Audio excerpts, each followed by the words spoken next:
I suspect that, like me, many of you get inspiration from wherever you can when it comes to card making. And one of the best sources for me is the catalog. This is the July to December mini catalog, and on page 48 is the Rustic Harvest Suite.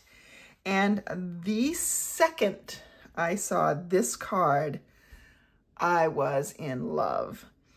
Now, if you look at the next page, this Hello Harvest set, well, very nice, and the dies that come with it are very nice as well. Just wasn't, it didn't make the cut for my order. I ordered plenty of things for Christmas and for fall, and I just couldn't necessarily justify another set. So this one didn't quite make the cut, but the paper sure did. So we're going to make some very minor modifications and create this card right here. Let me show you how. I'm going to start with a piece of Mary Merlot, and I will cut a card base from it. So 5.5, and I will score it at 4 1/4 in the other direction. And then, if you notice on this page, it's a little hard to tell and probably harder on video, but I can see some texture and I can see that there's an extra layer. So just like the card I did last week, we're going to create an embossed layer that goes on top of our card base. And we're going to use the painted embossing folder. I'm just going to cut a piece down that measures 4 by 5 1/4. So it's just 1/4 inch smaller in each dimension. And then I'm going to emboss this with the Painted Textures embossing folder. And here we are. So we'll take our card base and we'll just fold it and burnish it with our bone folder and adhere this on. And I just prefer to use the liquid glue. Gives me a little wiggle room in case I don't get it lined up exactly right the second I put it down. Just a little bit more flexible. And so now you can see it's got some nice texture on it. We're going to cover actually a lot of this texture up, but that is our base. And this Painted Texture embossing, 3D embossing folder is one I use a lot. So here is the piece of Designer Series paper. And this Rustic Harvest DSP is black and white on the reverse side. And of course, it doesn't have to stay black and white. You can take a blender brush and add whatever color you want to it. There are a bunch of different designs, but I'm not using that side. And if you notice the way this is set up, it is meant to be cut in half this way, vertically or horizontally. So at 6 inches, you're just going to cut it. And then I want to create a panel for the front. So I'm going to, well, normally a panel would be maybe 4 inches wide. I actually want this smaller.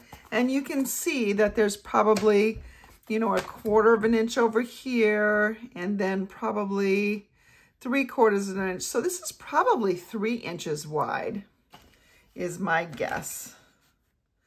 Now, if I cut this 3 inches on this side, I cut off that butterfly. So maybe I'm going to go ahead and I'm going to trim it at 3 inches on this side.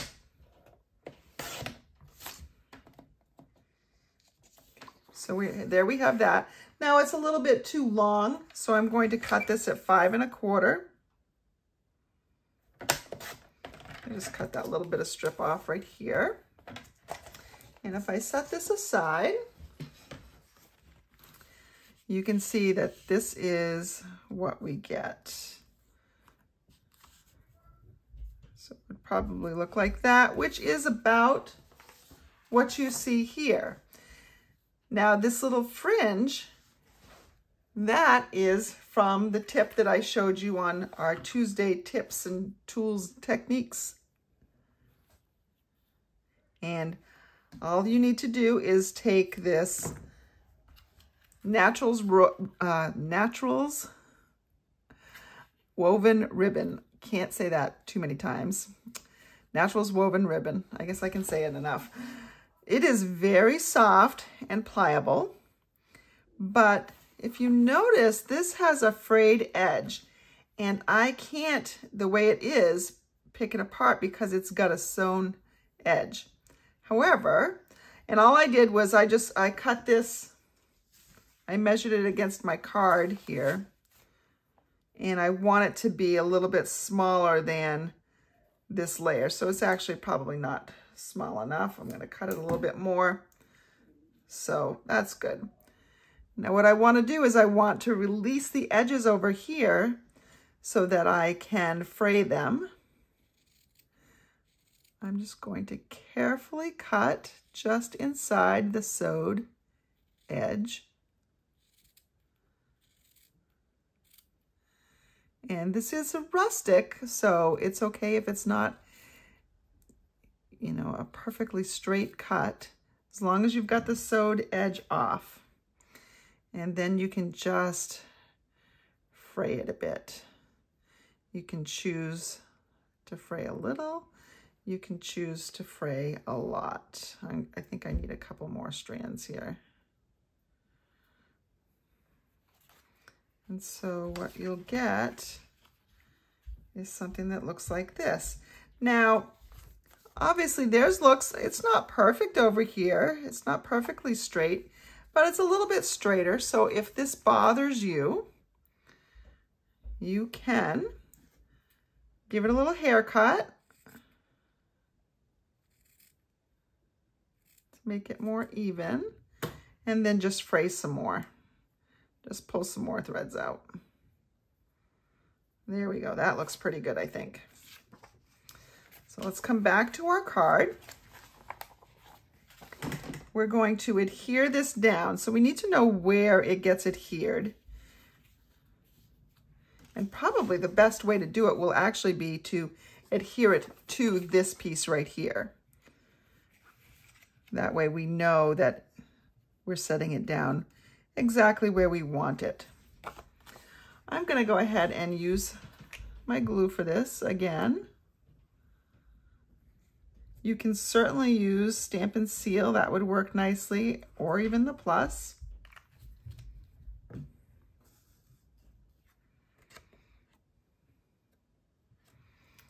going to set this on there like that, and it picked it up. Then I want to put my card where I need it to go. We're going to call that pretty good, I think.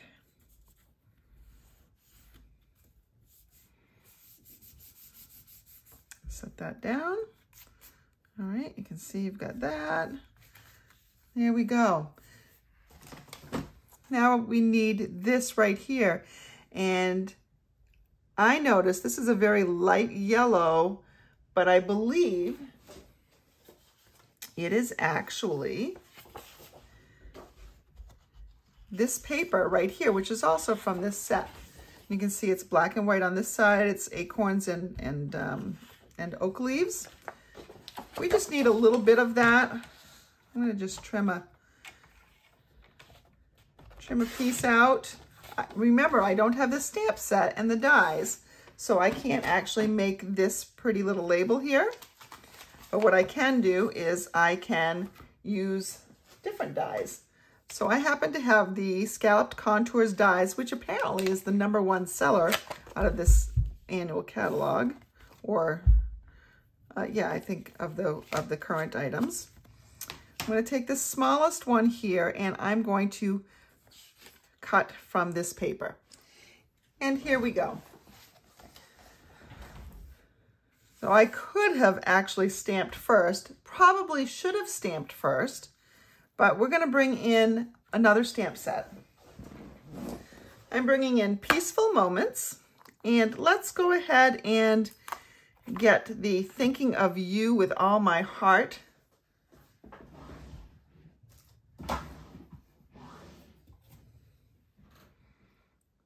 Now this is not photopolymer, so I'm not exactly sure where it's going to stamp, which is why I should have stamped it first.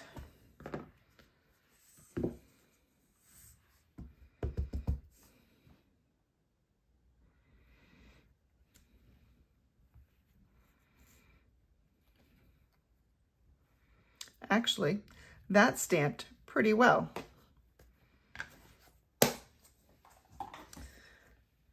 I got lucky.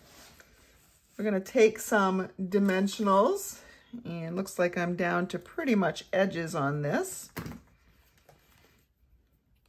which is fine because I don't want to waste them. And they work just as well as the dimensionals themselves.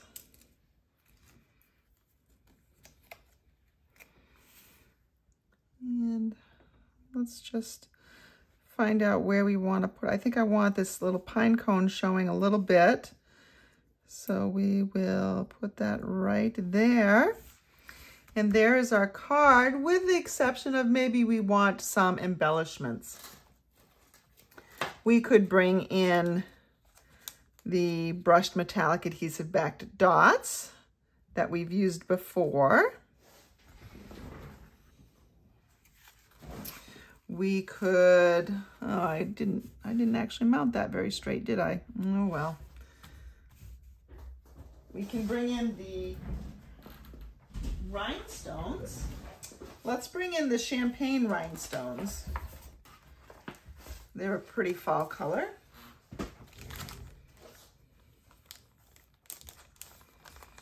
There's so much pattern in here that you have to really actually look to see that it's pretty crooked. So I'm not going to worry about it. We all make mistakes. Here's mine.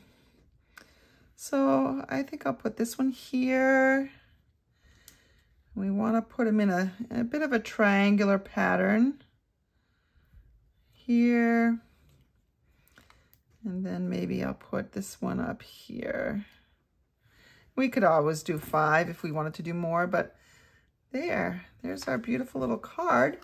All we have to do now is stamp something on the inside and then give that inside a little bit of a decoration as well.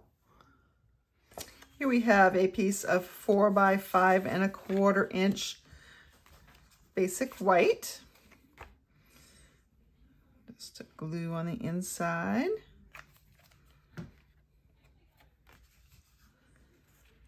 This Mary Merlot is a very rich fall color. It's beautiful.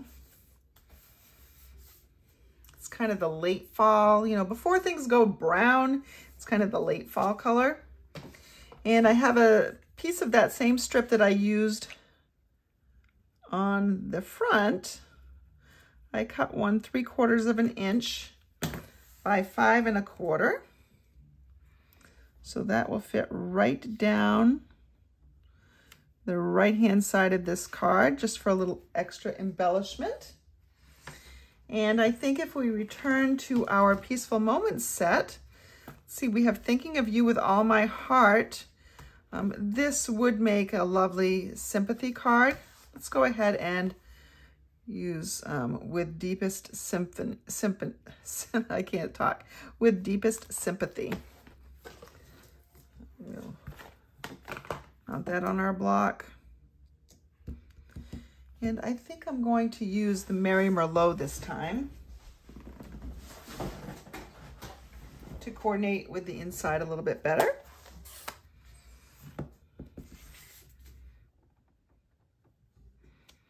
There we go, with deepest sympathy. We could decorate a card.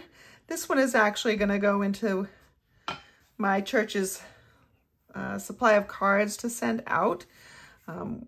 So I'm going to just use a church envelope, which has our return address on it. And so I don't need to decorate that, or I can't decorate that right now because I don't have the envelopes with me. There's our card. Pretty simple.